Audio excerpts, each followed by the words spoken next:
Je crois, Tobandi déjà. Bangonza balobi ke Kimbangu babota yete. Sikoyo, yo le ballon déjà. Wana première question na biso. Donc, nde bangonza balobi ke Kimbangu babota yete. Yo le binini. N'habite soko le ballon, on a tout notre deuxième question à moi. Deuxième question. Voilà. Yo le bini. Bon, nga moto na lobite concernant bangonza balobi bien que non. Kimbangu babota yete. Alors, ezangate nzambe muta ko yalona na place ya ba congolais, na place ya ba pasteur, na place ya ba bishop, na place ya ba oyo nyo surtout ba prophète baza ko landanga na bandako ba ko kangai concernant oyo bangonza balobi ke Kimbangu babota yete. Alors, mutu oyo babota yete azanzambe. Toko kena makomi na Jean 1. Balobi au commencement c'était la parole. La parole était avec Dieu. Cette parole c'est Dieu. Na trois balobi oyo nyonso tu ekelama na nzela na liloba ezana oyo ekelama te sans liloba elingi koloba carrément ke ngai o nazali koloba yo papigene boba kolanda biso na bandako ba pasteur banani nyonso mutu akela bango ezali nzambe ye wana nde liloba soto ke na Jean 1 verset 14 balobi la parole s'est fait homme il habitait parmi nous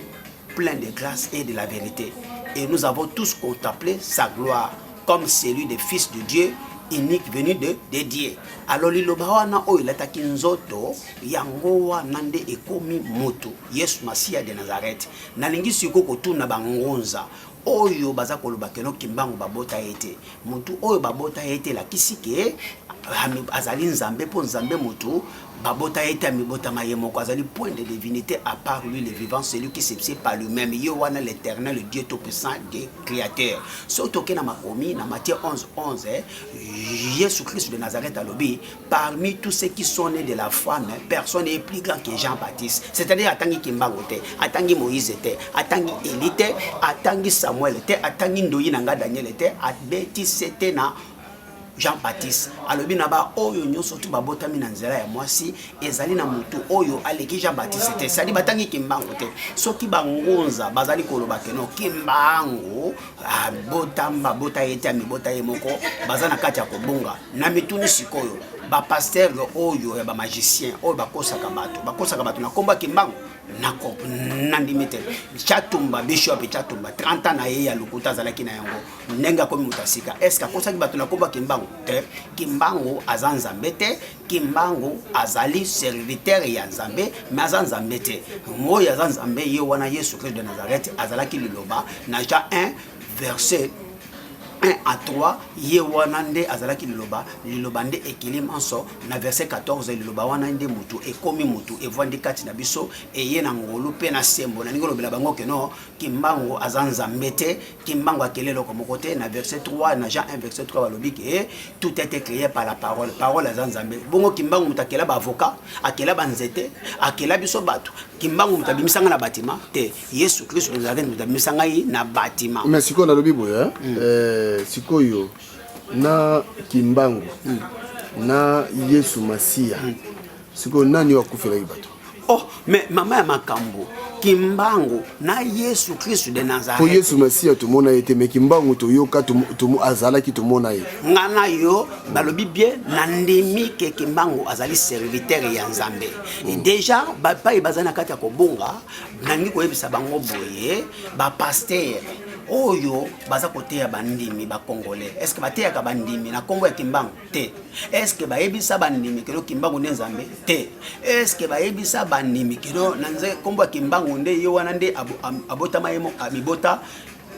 babota yeta mibota mayemoko ye wana nzambe te tilelo ti mokolo mokili kokufa nzamba kozonga bakokoba koloba kaka Yesu Christ de Nazareth ba Kimbangu azalo kola ngai Kimbangu azalo kola Eli Kimbangu azalo kola David Kimbangu azalo kola Daniel Kimbangu azalo kola Samuel likambo oyo ezali na mutu ezali molimo ya nzambe ezalaki kati na Kimbangu azalaki mutu ya Galati 4:16 à cause de la vérité yango babomaki ye maza nzambe te amibota mayemoko te na ba pasteur ba kolanda ngai soto tuni Francis Lola o azolanda biso biso est-ce que batuni ye Kimbangu mibota mai muto mibota mai mokota zanani ako bazanzambe mais sikoyo so batuni est-ce que Kimbangu azanzambe bate est-ce que Francis Lola na metonga oya kambaka milimu ya bato est-ce que ayebisa bango que non bo sambela na komba Kimbangu te Bishop Chatumba 30 ans ya lokota oya komi de nouveau est-ce que akosaki bato na komba Kimbangu te Kimbangu azanzambe ta otikala nzambe te sikoyo nana kangola bato alors sikoyo na koloba bien que balobi bien que non oyo akufela bato ne kulusu ezali Yesu Christ de Nazareth toke na Matthieu 28 balobi Marie Magdala akei bayebisi ye mutu be koluka azalite ayebisaki bino que non résurrection le c'est quoi résurrection le c'est quoi ressuscité ezali le c'est quoi te ressuscité ezali kola ngana kufi nzamba salinga grâce na lamuki ndenge tomoni na Jean 11 verset 25 ressuscité ya Lazare mais Yesu Christ atikala na kundate Yesu Christ asekwa kundetikala polele na beti 7 na lobibe ke Kimbangu babota ye na papa mama pour Matthieu 11 le biso parmi tous ceux qui sont nés de la foi mais personne est plus grand que Jean-Baptiste batangi Kimbangu te batangi Moïse oyo akabola ki maite oyo asenga ki muteke ko uta na lola bana na Israël bali na désert te batangi Daniel na libula nkosi te batangi Gédéon te batangi Samuel donc pasteur congolais bakosa bango bato na kombo ya ah mais eyebani soki siko tolobi bien bandimi bakolanda biso na monde entier ezala Noël bakosa na komba Kimbangu te batika kokosela Kimbangu makambo Noël bakosa na komba Yesu Masia bakado basape na komba Yesu Masia so balobi que non Noël na basape za na komba Kimbangu na kosoma muta kosomba zalité alors pour te dire que non oyo bangunza baza koloba bayebi oyo bazali bayebi nzambo baza kosambela te biso toyebi nzambo toza kosambela zali molimo bongo Kimbangu mutamisenga na batima te aza serviteur lokola ngai azaki na kati na solo azalaki na mai na makila lokola ngai oui azalaki pe na mai na makila lokola Eli oyo abelaki moto Kimbangu babota ye na papa na mama azanzambe te et puis de Kimbangu na Yesu Kristo oui nalobi bien Kimbangu atikala na kunda Buddha atikala na kunda Mahomet atikala na kunda Moïse atikala batutu batikala mais Kimbangu pe atikala mutu oyo mabele esanza ezali Jésus Christ de Nazareth absolu libanda na ye fois kozanga ye likama donc bangunza basalelaka coutume oh mais batalisi bokoko batalisi mbu balobi nze bakoyeba nzete na mbuma na yango bakoyeba nzete na mbuma nango soki nzete na musika etoli makasa il faut ya oyeba oyo ezali avocat oyo ezali mapela oyo ezali manga balobi bango baselaka kutimi nangi natuna siko Bishop Chatumba oza kolanda ngai natuni Roger Baka natuni Ngefa natuni ba serviteur oyo bazali na Kisasa nakiko tuna natuni Walesa natuni Kizamine natuni Mutombo natuni Lufima est-ce que Bible oyo bango bateyaka bandimi Bible wana autorisé coutume ou est condamné coutume. Coutume ezali nini? Coutume ezali chibaou, ezali chibindi, ezali futula menga, ezali kinchodi, ezali bondoki. Bangunza balakisi identité na ya bango o ezalaki caché. Bangunza babandoki. Bangunza tangu batu basala ka coutume yango na tuni, batu na Bishop Chatumba. Moi, j'ai laissé partir mon peuple. Pour moi, j'ai porte-parole. Il a laissé partir mon peuple. Nous allons sentinelle la minime congolais. Nous allons défenseur. Il y a bonne nouvelle. Il y a Christ. Nous allons tika banyoka bayate. Nous allons tika bakosa bangote. Alors du coup, tant que bango balobi coutume, kunguza zali coutume. Nangina tuna bango. Banguza 18e siècle. Bango wana nde bakepa vita. Bango wana nde bakembango. Bazalaki na divinité ya Nzambe kati na bango. Banguza 20e siècle, 21e siècle c'est des sorciers. Est-ce que partout na bango, est-ce que bango les gars qui na baptême de feu oh ya bango za 18e siècle bane ko sala babuki koni bapelisi koni comme makala batamboleni likolo ya moto soki ozikite aller retour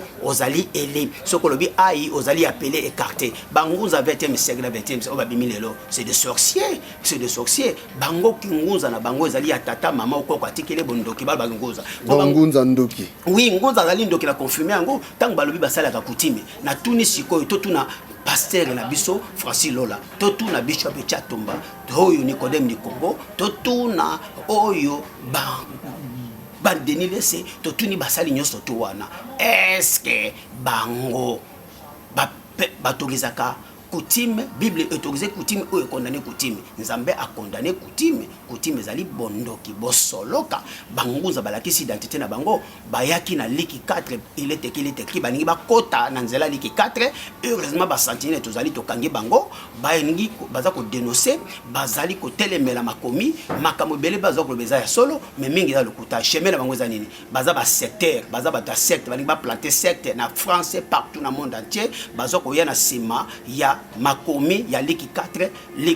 il est écrit mais baza ya nzambe te on a tous ça siko au moins parti yo continuer baza ya nzambe te na ngina eklesi ba na nzambe baza ko saela makomi bala kisabiso bible na bango nzambe na bango azali wapi bible makomi na bible na bango azali wapi baza ko saela kaka bible na biso source intéressable yango bazo nga bakota bazali ba serviteur ya liki 4 il est écrit 1 à 8 il est écrit ndenge bayaki na mission ya kokwesa masiya bakwesaki masiya te afukamela bikeko te aluka biloko mokili te ti abeleli na wute na Jean na Luc 4 1 à 8 alobi retire-toi Satan bangunza tant balobi basalaka bokoko epai bamanyanga toki totuni bangunza ya 18e siècle bango wana 18e siècle 16e siècle 15e siècle bango wana ndeba kimbango bakipa vita bazalaki na divinité ya nzambe kati na bango bazalaki na ba divinité lokola ba Eli lokola ba Samuel lokola ba Moïse bazalaki na yango soki balobi esalemi bangonza 20e siècle 21e siècle ezali bondoki ya ba famille bafungoli bango miso oyo baza kolinga ko mema bana na nzambe na kati na kobunga bana na nzambe bakimi mbula ezati bakelo ko batama ne bale basa eloko te pone bale na sene bale bangando bazali bangando bangwana ne banguza bango ba mifundi balobi keno baselaka kibokoko ezali condamnable na tuni ba pasteur oyo ya kisasa basalelaka bateka coutume non coutume epekisami na Biblia coutume ezali bondoki eza ko bato bangunza bazali bato ya secte o bazali ko installer partout baza ko ninga ko yiba bana na nzambe o bakoma na bâtiment po bakene ko se réfugier epai na bango bakene se réfugier pa na bango po ba bomba ngosu malamu omona wapi okimi ebale okene ko bomba na mbula okimi mbula okene bomba ne bale na se balo okuta bangando bangwana ne bangunza bazela batu bazela bino bimisa na bâtiment po bakene ko récupérer bango récupérer bango po balia bango baza bangando balakisi bazali bato coutume na tuni ba passer ya poto na tuni ba passer ya kisasa na tuni Jire Fongi na tuni proverbe 30 na tuni Ngefa na tuni bishop Chatumba l'homme qui se repentit en plein l'homme qui se repentit publiquement. Alors est-ce que akosaka bato na kombo ya kimbangu non est-ce que alibisaka bato basayela coutume non batelemela coutume po coutume ezali enseignement diabolique coutume ezalaki pa ba pharisien coutume ezalaki pa ba sadducéen oui Yesu Christ de Nazareth atelemelaki yango soki bi banguza baza ko continuer yango na ningi kolobela ba passer nyonso ya poto na ya kisasa partout na monde ati botu na bango bamunaza koloba. La Bible condamne la coutume c'est la sorcellerie yango femme totundi walesa o ya simba kama bela ba mama asimba kama bomo est-ce que iti asaila ka coutume non coutume est condamnable yango tokolobela ke no bangonza bazali carrément ba secte bangona ba témoin de Jéhovah baza pareil est-ce que nzamba za kana témoin non nzamba kana témoin te tanga kelaki mokili témoin zala kite bangonza bazali bana pevalong ba bomba misima lokola pevalong ezoke nokufa yango baza ko bima église des noirs bango en église des noirs par rapport à quoi Dieu te lumière bango bazana kata bokoko signifie bondoki bazana kata mabonga bazo sela mabonga makomi na biso po bai baza ko koganga na moi mais abutu batu moko potosilisa sikoyo nani asekwa entre nani atikala la mabele mais na lobi bien Yesu Christ de Nazareth asekwa oyo verset elobi mon serviteur ne connaîtra pas la corruption ni la décomposition balobela bien Jésus-Christ de Nazareth balobela kimbango te tala lokuta pa ebandi batu na ba passer so mokili muto lobi que no babota été la kisa nzambe lokuta bangonza yango na déjà première chose OK na Jean et la kisibiso 1 à 3 la kisibiso na ebandi les paroles ezalaki lilobezaki na nzambe lilobango ne keli makamu nyoso lilobango ne kelinga ekeli kimbango ekeli nzete ekeli opapigene ekeli mutu nyoso alors bayebisa siko ba passer oyo bakosaka ba na nzambe batika siko kote ya Yesu Christ batia kimbango totala so bat na bâtiment bakotala te bakobima voilà. Alors deuxième chose les soso bakeno koloba que non oui bango que Kimbangu moto azanzambe Kimbangu azanzambe te et puis bala bakelo Kimbangu asekwa te Kimbangu atikala na mabele Kimbangu apola mais so balobelinga ke molimo ya Kimbangu ekei oui Matthieu 28 lobini na verset 20 lobi je serai avec vous là de derniers jours Jude 1:9 lobi nzambe yimoka kundaki Moïse nakondima soki nzambe akundi Kimbangu so bayibisinga Kimbangu alimwa nakondima po elipe nzambe alevaki ye so bayibisinga ke no Kimbangu bakunda yete nakondima pote nzambe pe ayebaki na kokunda Moïse mais Moïse azan nzambe te Moïse atikali pe kozala nzambe te Moïse atikala na kunda David atikala kuna ba serviteur nyoso ya Bible batikala na kunda pe bango nyoso bazalaki bana misala ya Yesu Christ de Nazareth y compris ngai na Kimbangu alors mutu akufwa asekwa mabele sanza ye tremblement de la terre et Jésus Christ de Nazareth absolu ye wana sekwa Kimbangu apola mais molimo na ye polite parce que nzamba racheta ki molimo na ye nenga racheta molimo ya David molimo ya Samuel molimo ya ni en qualité de serviteur de Dieu azalaki mutu ya Galate 4:16 c'était mutu bomaye mais azanza mbete ateka na kunda pola alors soki balobi que no Kimbangu apola te ye wana zana kamba alors batikate na bengela bango le messager Kimpulu aza na Maroc alobi ke comme tozali kuna kaka bango bangunza wana balobi ke no na kamba bangunza bango moko balobi ke no na kamba ebembe ya nzoto ya Kimbangu mutu na kati na kamba mais nzoto ya Kimbangu eza na kati ya kamba par rapport à quoi balobi bien kaka na bango bongo kati na bango eza na messager Kimpulu na Maroc alobite e bembe ya Kimbangu ezalaka te ekeko mutu ezalaka na kamba soki tembe bafungola bato batala ipare ekeko mutu ezalaka na se ekeko bachamba bola bachale tuka bacha moto soki mutu yena loboko simbi kota loboko zoka moto lobi na okaki nzoto na ezali moto OK moto nzoto na ete ezali ekeko bacha pona kokosa bakongole wana Kimpulu mutaza koloba toke na Kinshasa bango moko ka bangunza wana ezana ngunza kazadi alobi nini nzambe na bango Kimbangu omonte ke no baza ba idolâtre omonte ke no baza ba Christ au monde que nous bazali bato bazoluka babimisa ba to bimisela bango bana na nzambe oyo balezeli pa bakilokanga bango ne bale OK bango bangando ngunza kaza la lobinini biso to saela ka ngunza kaza na Kisasa eke komoko ezali pembeni na ye na nzete ya kondo Mobutu asimbi alobi do saela ka bokoko na tuni ba passer congolais mutombo ta 15 walesa na tuni mukuna est-ce que bosayela ka kutimi no boteka kutimi no na se ba Bible ezo ko kondane kutimi batu o baza kolobela kutimi baza na kati ya bonzambe te baza na kati na bondoki bosoloka bana nzambe bakobima na kati ya babatima te po bakene kokota na église de Noir basali le côté okimi mbula okokota na kati ne bale oselo côté pona sene bale okota bangando bango na nde ba église de Noir bangunza ya 20e siècle 21e c'est des sorciers bazali na bonzambe te na lobi baza bonzambe te baza na bonzambe te OK, voilà. Aussi ce que alors du coup nako yebisa bangunza kaka bangunza balobi ke no mundele aya na proposo moyindo makambo lokuta na tuni yo papigeni oui toza na basa mindele naza ba cousin na ngai bala basa mindele soki malili échanger poso ya mutu mwindo pona ne changer makilate po tozo continuer ko bota ba métis na basa mindele il faut to bota mwindo tala lokuta na bango Kimbangu ba bota ete lokuta mundela utana nzela mutu mwindo parce que malili mutu changer poso lokuta mais malili ngo pona ne changer makilate papigen bakosa bisote bakeba naza sentinelle naza ko kengela milimo ba congolais naza ko veiller l'évangile ya nkolo bakeba na bimisi batu na bâtiment te batu babimi na bâtiment na laisser partir mon peuple bo bakene ko se réfugier na bitumba na bango na Josué 24:15 na kati na ndako na bango de formation nzambe akoyeba na koyano la bango bangunza izali secte baza ko niko installer ngo partout na Europe bango na ba témoin de Jéhovah batu moko bango na bana ba pevalongo batu moko. OK, pour notre aussi ça muto monsieur ezali non mais c'est bon ngabi tu na pour notre aussi ça siko lelo bozo banini pona mboka bino ba pasteur bino ba sena nzambe bino ba servant de Dieu bino non pona mboka na nite na répondre eloko moko pona banguza ndenge ba yebaki il faut na yano la banguza ba bi basela ka bokoko papi gele limisangai ba le bien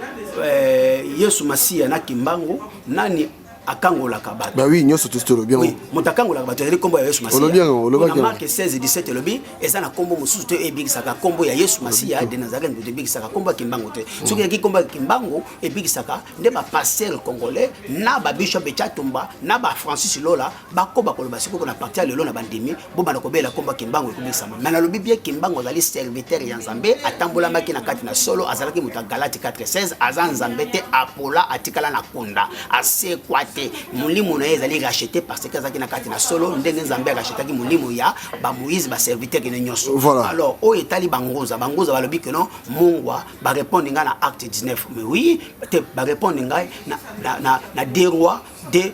19 à 21 nangina yono la bango mungwa tango balobi bien que non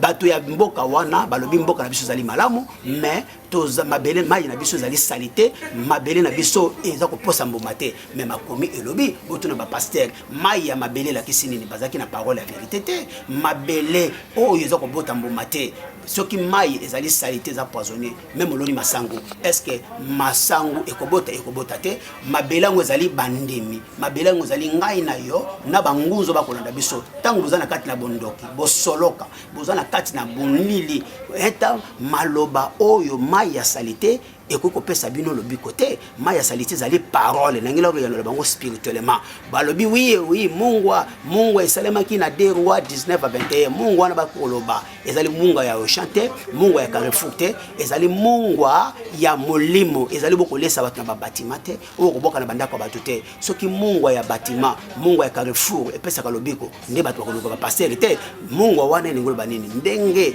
mama Psalm 23 mama Eliane Nutu alambaka pondo ya mokubi achaka akotia mungu apopte mungu elekate mungu soki eleki bato bakolia pondo ezali te ngolo banini serviteur ya nzambe il faut tozala lokola mungu atopesa gu na pagano po baye pa na nzambe ndenge Matthieu 5:13 lobi si le sel a perdu son saveur à quoi servir de le garder vaut mieux le jeter dehors soki nga nazana kati na mabe nazana kati na bondoki ndenge nini na koyeba na kobongola milimo bato mitema bato so bakoya te mungu balobeli ezali ya comportement ya serviteur ya nzambe yango monaki Élisée azui mungu akiko sopa na mai wana asengi sani ya pembe la kesi identité spirituelle ya Élisée azaki moto ya sika mungu asengaki achie na rivière mai komiseni ilongolo banini ayaki na parole malamu assaisonné azali moto ya sika ayena makambo ya sika nde échanger mai elongwe salité et komi peto balobi il n'y avait plus la mort ni stérilé oui liboso kufa ezalaki liboso mabele ezalaki kopesa bomate mai ezalaki salité moye babikisa mate Élisée ezalaki serviteur ya malonga yango aye kopesa lobiko na mungu achaki échanger mai komiseni ayena bizaleli ayena bonzambe ya solo nde a changer bato concernant Mukanda ya Jacques 5 balobi nini balobi bien que non soki mutazali kobela ba benga ba serviteur ba ya kopakula mafuta mais mafuta baza kolobezali ya acte 2 mafuta ba kolobezali ya o chanter ya wenzete parce que serviteur ba ko benga aya kopakula moto mafuta po aye na kobikisa ye bamitu na janvier te décembre ba mafuta boni bazoa na ba serviteur pesa bango lobi côté ezali mafuta ya Saint-Esprit serviteur azali accompagné na Saint-Esprit ye wana moto akosambela moto maladi de moto maladi abikisami voilà tu évolué moto na biso ezali pona mboka parce que apparemment mitu na biso nyonso na moto tuni pona mboka pona acte 9 acte 19 ya oyo ba mama basimbaki nzota Paul ba mouchoir mais Paul muta apopolaki ba mama wana te na acte 19 balobi bien Paul atuni bango na premier verset tina 8 atuni bango bozwaki batema nini ya Jean Baptiste abi ya repentance asambeli ba mama wana asambeli bato wana molimo santo kiti pa na bango tango ba oyo babiki samaki na acte 19 babiki samaki parce que Paul azaki rempli de Saint-Esprit balobi Dieu manifesta puissamment à travers Paul nzambe asali bikamwa na nzela na Paul balobi te Paul mutasali bikamwa na nzela na nzambe te alors lokola mutu atodisami na kati na bonzambe carrément tango mutu maladi aye pembeni na maladi signifie masumu tango tondisami nango otondisami na milimo ya mabe tango yeko simba Paul carrément maladi na bango ebikisami milimo ebimi alors Paul muta popolaki bango te Paul muta simbisaki bango mouchoir te asombisaki bango te nzoto na bango teni na bango muta simbaki nzoto ya Paul ndenge elilingi ya Pierre ebane ko pesa lobiko soki bongo bayaka na elilingi ya bato na kati na babatima epesa bato lobiko bangunza balingi kosela makomi bayebi makomi oya biso mafuta ezali ya acte 2 mungwa ezali bizaleli ndenge mungwa ebongusaka bilubu ya mama Mukubi oui Psalm 23 mama Eliane Nutu ndenge mungwa tokozala mungwa ya mokili po ba oyo bayebi nzambe te baya epai na nzambe mutuna nga suka je crois na tunyango 3 fois 4 fois mais je répondre ngate na lobi sikoyo kabila boyde ko kende siko bino nzamba laksi bino nini alors pona mboka nzambe alobi nini oui po Kabila aboyi na ye kokende oui nzambe ayanoli biso déjà na Galate 6:7 c'est que l'homme a semé va récolter. Nzambe ayanoli biso na Psaume 33 verset 10 à 11 balobi Dieu renverse les plans des nations, anéantit les projets du peuple. Oui nzambe ayanoli biso na Jérémie 17:5 à 7 maudit l'homme qui se confie à l'homme, heureux l'homme qui se confie à l'Éternel, il est comme l'arbre planté au bord de la rivière. Nzamba yonoli biso na Ézéchiel 33:10 alobi vos péchés pèsent sur vos têtes, comment pourrez-vous vivre? Alors pour na makambo itali ya mboka toboite makomi itali sibiso oui tango Saul aboyaki kotosa Nzambe Samuel akoyebiso bokotosa Nzambe Nzambe abwakisi yo oui balobi bien que ayebaki na kosimba mvoila ya Samuel et pasukaki Samuel alobi lokolo pasoli mvoila na ngai lelo pe Nzambe a rejeté yo royaume na yo règne na yo pe esili ekokisamaki tomoni basango année dernière babakiseli mbola balobi plan B yango tokoti babi que non messe après messe oui tokoyeba nako bima kosala marche soki mosengo Nzambe ayeba na confirmer bon Nzambe ya Samuel liboso ya Saul identité spirituelle a confirmer pe maloba Samuel alobi euti pa na Nzambe pe kokisamaki Nzambe a rejeté Saul sikoyo papa mosengo alobi alobaki oui oya bomina mbeli pe ko bomaye année dernière oyo tour oyo omona wapi munguna poto moni bie balobi makomi talisi biso balobi Hérode na Ponce Pilate les deux ennemis jiraient mais likolo ya liwa ya Yesu bakomaki baninga basangani pote Yesu akufa. Alors pona lobiko ya Congo na ba congolais mais to moni te que non ba église ya Congo basangani te balobi bien Ponce Pilate na Hérode bazali les deux ennemis jiraient likolo ya liwa ya Yesu basangana ki po Yesu akufa. Mais pona lobiko ya Congo na ba congolais ba chrétien basangani te pe valongo kuna bangunza kuna catholique kuna bani kuna bakabwani pour te dire que non tozana kata na lokota soki sikoyo Nzamba valorisaki Samuel liboso ya Saul makambo pe kokisami Saul pe akufaki Nzambe abengani ye tokotala sikoyo soki mosengo azali ya Nzambe na makambo oyo alobi oyo balobaki soki basoda bakoti na kati ya ba messe babeti bato babotoli bilamba ba chaînette bakati oui c'est-à-dire ba frontière oyo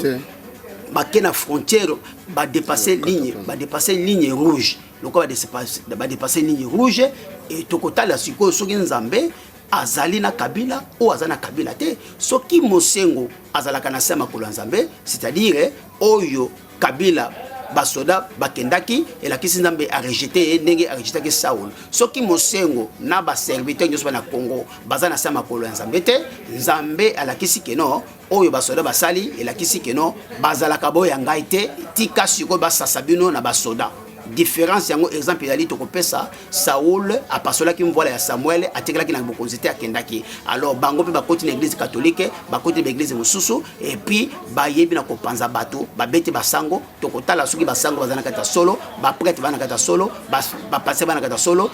so bana kata solo oyo Kabila sai na basoda na ye Kabila kei mais soki Kabila kei te Nzamba répondre que biso congolais to naître de nouveau Nzamba sengi biso to naître de nouveau na Jean 3 verset 5 nzanga sengi biso to yeba na koluka na 2 Chroniques 7 verset 14 to mikitisa to lela masungu na biso to luka Nzambe yango ona koloba yango wana pona tele mambo mboka yango wana balobi bien esengo na mboka oyo batie Nzambe liboso yango lobi pona mambo tele mambo mboka basinyo semonani alors omona wapi ozobunda na munguna o la kisa munguna plan na yo bipai nazo mona mangaba catholique na ba prêtre wana loche parce que kati na bango bizambi kati na bango l'église ya Kisasa bayokani te basangani te pona délivrance à Congo na ba congolais bamsusu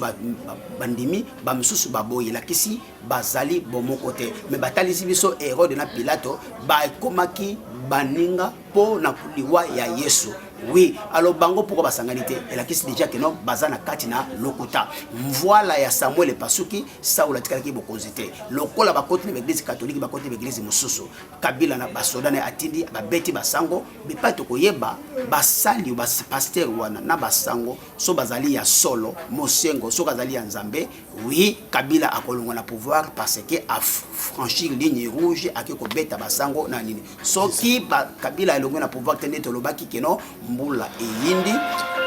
Kabila atika na pouvoir, oui, Mulunge elakisi Kabila atika na pouvoir basi nyonso tout oyo elakisaki sikoyo soki Nzambe a rejeté Kabila tokoyeba yango na ba signe oyo nyonso tout oyo bango basalaki soki ezali volonté ya Nzambe ke Kabila azali épreuve pona biso ba congolais to mata to kita boyeba ke biso ba congolais Kabila kuta biso na ba malade na biso na kati na Congo papa Mobutu bani kobeli na bizambi zambi Kabila zalaki te akuti biso na bondoki na lokuta na moyibi na bondumba na kisongi songi wi na motema likunya motema likundu Kabila kuti biso na yango mais sikoyo tokoyeba soki basali Nzambe bazaka na Congo opa tokoyeba oyo basali mosengo so za Nzambe opa tokoyeba bao batikali so baza Nzambe opa Nzambe ko justifier ndenge a justifier ki Samuel liboso ya Saul oyo na ko koloba yango wana mais mutu eto yebi ke no ba malade na biso tokowanga na yango te tozali ba congolais Nzambe alingi Congo alingi pe ba congolais mais biso ba congolais tolingi kaka coutume makambo ya mulili ya bondoki ndenge nini mboka ikokangolama ndenge nini tokozwa kimia te yango alobi na biso na Ezekiel 33:10 masumu na bino ekomi meke na mitu na bino ndenge nini bokoki ko vivre te Psaume 33:10-11 lobi oui Nzambe ayeba na kobalusa makambo ya ba peuple